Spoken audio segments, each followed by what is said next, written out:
Hi, this is Kelly. Hi, Emma. Yes. Oh, I do have a recommendation for a painter. Yes, I'll go ahead and text you the information. If you need a referral, what do people say?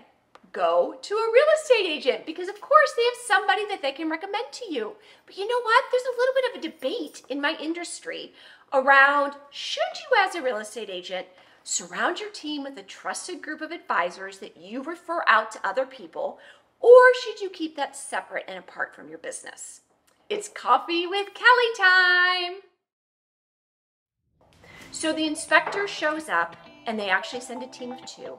And the one who's in the mechanical room is a really young kid. And he's confused. So he starts to get nervous. And he starts to say, I really am not sure how these things work. So the buyer starts to get nervous. So the inspector decides to call in the owner of the company to come out and help. Well, the owner of the company is 2 hours away and on another job. But he decides to wrap that up, get in the car, and drive on over to this home inspection. Well, by the time he gets there, he's cranky. It's 3 o'clock, he hasn't had lunch, and he walks in, looks at one thing and says, yep, that's totally fine, there's no problem, but you know what? This thing over here, this is really complicated. This system is really complicated. And if I were you, I wouldn't buy the house unless I had all the manuals that showed me how to use that. What? You wouldn't buy the house unless you had the manual? You are the expert, you are the most knowledgeable in this field, and yet your bedside manner is so poor that you scare the buyer half to death?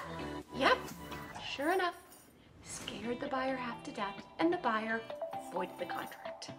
Now, was I sad for my sellers? Of course I was sad for my sellers.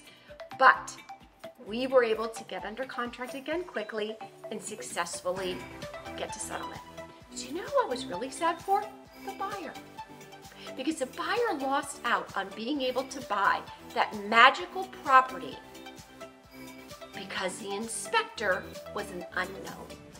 The inspector was someone found in the yellow pages, and the inspector was not somebody that other agent had vetted and understood what their bedside manner was. With inspectors, we count on their expertise. We count on their knowledge. We, as real estate agents, don't have that level of expertise, so we need them. But you also need someone who has a good bedside manner that is going to be able to walk that buyer through the situation. So whether it's an inspector, it's a plumber, it's an electrician, it's a painter, they are important. And yes, we do have contacts in those areas. So if you ever need one, pick up the phone, give me a call, and I'd be happy to send one your way. Be sure to like and subscribe. And if you have any questions or comments, give me a call, DM me, put it in the field below, and I will see you next week on Coffee with Kelly.